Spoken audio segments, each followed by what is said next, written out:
Sa wakas mga bossing, na ano ko din, nailagay ko din itong front disc cover natin. DIY nga lang.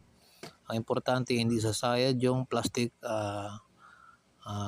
cover natin sa sa may rotor disc. So kailangan lalagyan nyo rin yan ng cable tie. At saka yung dito niya sa may ehe, hindi po pwede na ilagay ito sa may sa may butas ng natin, front disc cover natin. Kasi may allowance siya ng mga half inch. So hindi lalabas yung yung dulo ng ehe doon sa sa kabila. So ang ginawa ko, DIY na lang talaga. Cable tie doon sa taas.